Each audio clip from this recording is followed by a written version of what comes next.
agenda is report on Tuesday, February 6, 2007, special election with regards to the use of election media processing units or EMPs by William City.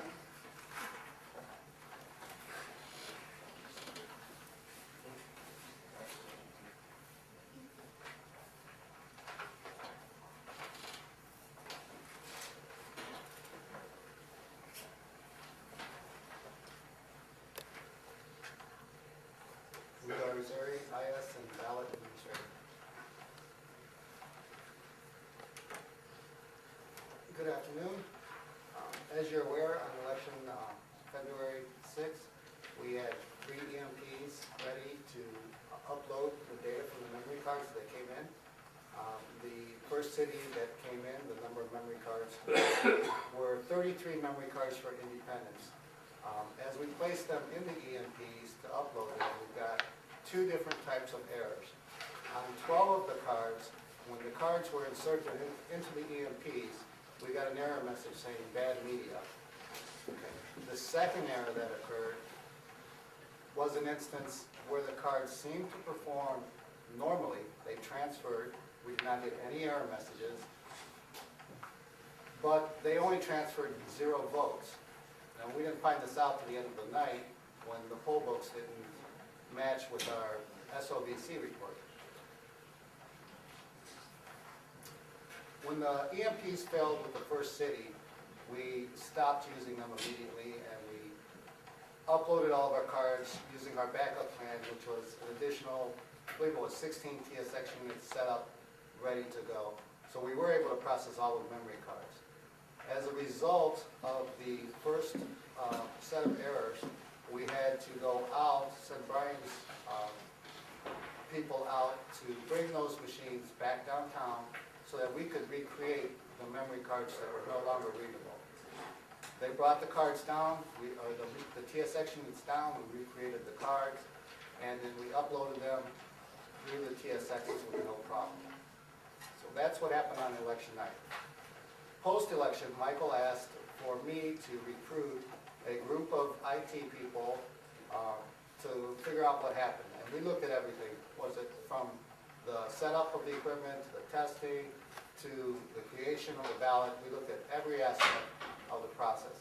And as you can see from the document that was emailed to you, we had four different skills from the data center. We had someone from the auditor's office, we had someone from the Secretary of State's office, and we had 3 Diebold techs to answer any questions that we had. We looked at every... Before you go ahead, why did we determine to use the EMPs? Well, you want to use the EMPs because you can transfer 6 cards at a time, as opposed to loading 1 card in the TSX at a time. Okay, that I understand.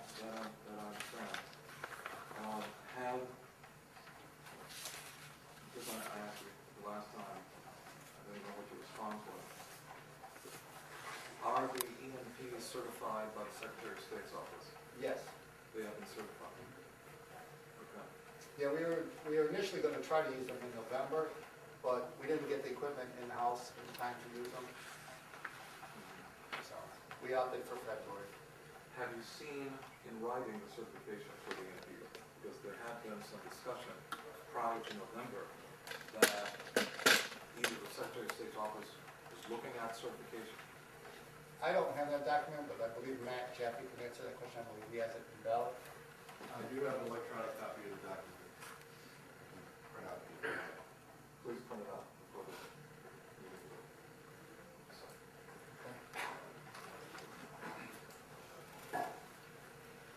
So we gathered as a group and we looked at every aspect of what could have went wrong. What we were able to identify, we identified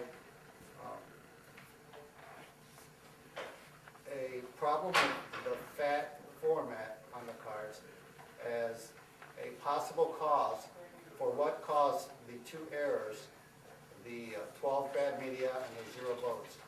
We know that if we FAT16 format a card before we load an election onto it, that those 2 errors never occurred again, every card was voted, every card uploaded fine. But before we go any further, on day one, on Friday, February 16th, and the following items were discussed in detail. Please describe to the board the action that your department took early on to perform LMA testing on the EMPs. Sure.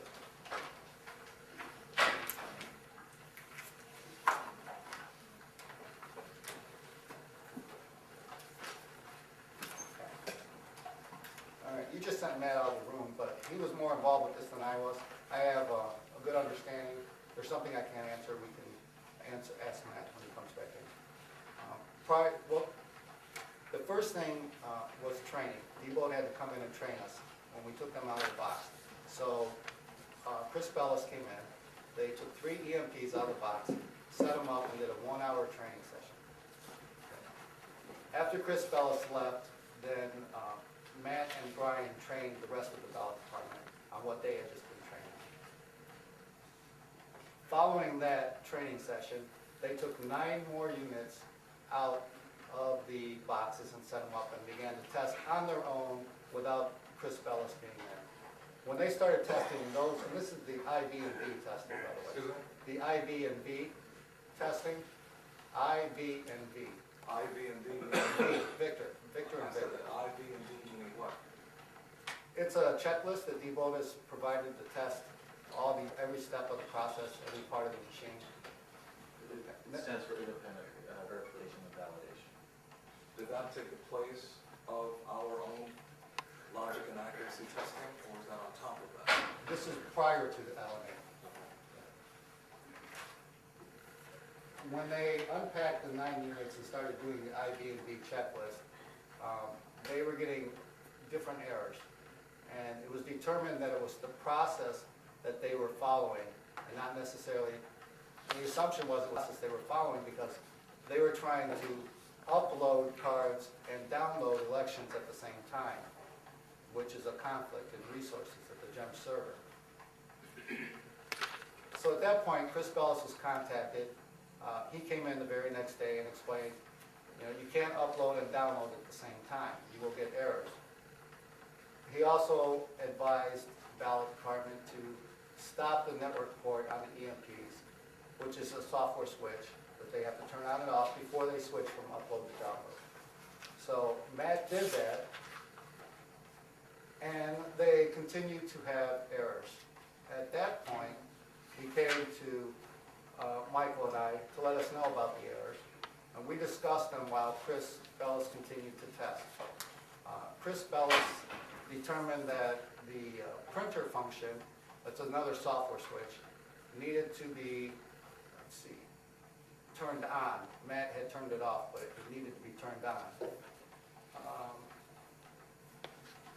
They did that, and everything ran fine. They did the public pretest with no trouble. They did the public pretest of 3 EMPs with no problem. They downloaded all the cards. There were no errors when they downloaded. The cards went to the warehouse. They were LNA'd, voted, set for election, no problem. They were voted all day long. There were no calls from the polling places that there were any errors. Every card got voted. There were no problems for us to be worried about until they actually arrived and we tried to upload them. And that process I've discussed. I can't speak for all the board members, but I wasn't aware, A, of the date of the public pretest. Were the members of the public there when they were tested? There were no members of the public present, but it was posted prior to the Posted test where? on the internet. As well as in the papers. Okay. When did the LNA test occur? After the public pretest? And where did that occur? How many machines were tested? The LNA occurs before the public pretest. That's what I thought, but that's not what you said. You said the LNA occurred after the public pretest. So the LNA occurred prior to the public Correct. pretest. Were all the machines pretested? The 3 machines that were used to burn the cards. I'm sorry. You know what? Well, Michael, do you remember, did we pretest all 3 machines? I think we did, but we'll have to ask Matt to be sure. The mass here, I remember now. Hey, Matt, in the public pretest, LNA tests are done over at the warehouse, and they're all done, all of the devices are pre-tested. Lee was talking about the elevations on the what were they on all the? Or are we talking about the public Yes, pretest? yes. I'll make this, EMPs, Matt will have to.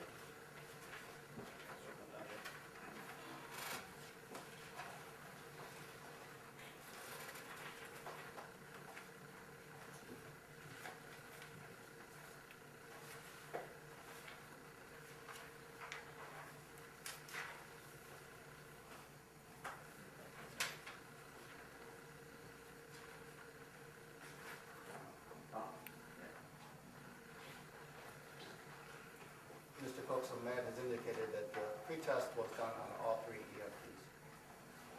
the test was done on all 3. Yes. And what were the results of those tests? It came out perfect, there was no problem indicated at that time. Okay. I guess my concern, I won't interrupt you anymore, but my concern is that at the beginning, there were alarms that should have gone off because there were a number of errors. Yes. That, I'm not certain how those errors were corrected prior to election night, for one. More importantly, I'm concerned about the process of LNA testing of all 3 machines. Is that correct? Yes. And what was that process? There's a checklist prescribed by Diebold that basically you go through a test voting scenario. I've got a copy of it. It's called the IV&V checklist. Wait. That's the question. Is the IV&D, as Mr. Blue pointed out, is the IV&D analysis separate and apart from the LNA? Or did we not do an LNA, or did we just rely on Diebold's IV&D? We use the IV&V. It simulates an actual election. Cards are downloaded, those cards are then voted and uploaded. So it contains all the processes that we would normally do. During the testing of the additional EMPs, we thought that the problems we were experiencing may have been because of the Diebold database. So at that time, we switched to one of our databases and did the same testing with the same failures. The same monthly?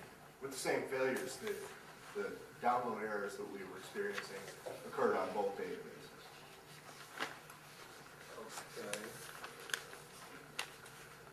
My first question is, how did we correct, those errors?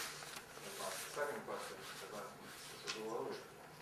If we performed the Diebold IV&V and we had problems utilizing their database as well as our database, why did we go ahead and use these machines anyway? But more importantly, was there a second step? What, did we perform our own logic and accuracy test independently? The logic and accuracy test that we performed was using our database and following the Diebold script. So what you're telling me is that unlike the November election, we did not perform an LNA testing, Mr. Rick? The EMPs? Yeah. No, we performed an LNA test of the EMPs. You had to have before the public pretest. Well, yeah. And if I could, the IV&V testing that you do when you originally receive the equipment is the same thing as an LMA test. So we do an IV&V test when we originally receive the equipment, and then before each election, it's an LMA test. Would you perform it again? Yes. Okay. You perform the IV&V test and then the LMA. Correct. So it's the same test, because the only way to do an independent verification is to do an LNA test, and you have a script. This being an election where you only had one issue in each municipality, it's kind of hard to write a script for that. Right. You vote, It's like 5 scenarios. you have like 5 different scenarios that you vote on every one. My concern is, and thank you, go ahead, go ahead with the question. whether or not the LNA testing is distinguishably different from the IB&V. The answer is no, it's the same thing. But the second time you did it, you called it LNA, correct? That's correct. Thank you. Thank you, thank you. My real concern now, I will be quiet, my real concern is that there were so many errors going into the process. And how do you correct those errors that I'm required to? When we discovered the errors, we approached Lou and Michael and explained our concerns to them. And at that time, we decided that because we hadn't experienced the errors during the upload process, that we should proceed with 3 machines, but have TSXs that we've had experience with and that we're very working with as a backup in case something was to go wrong. And you can get away with that in small elections. Right.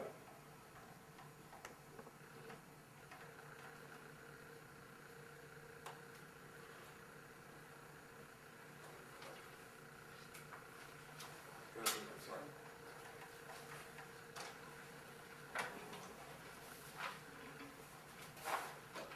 Lou, have you completed your vote? I was dismissed.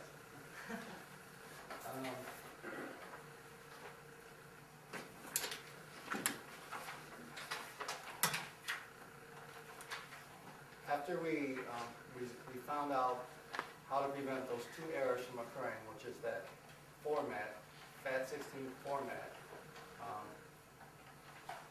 we discovered another error, a new error, where the EMPs would stop responding after we uploaded the data. The data would transfer to the server successfully, but when you're sitting at the unit, you have no indication that the data has transferred, and you can't do anything at that point with the machine. The mouse won't move, the keyboard won't work, you can't do anything other than turn it off. Is that the lockup you refer to in the memo? Correct. So you turn the machine off and you turn it back on, and you can upload cards again. This problem is beyond our scope. We can't do, we tried to nail, we worked on it a couple hours.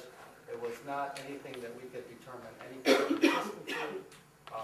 And at this point, it's beyond what we can do, and it's up to Diebold to figure out the cause of that error.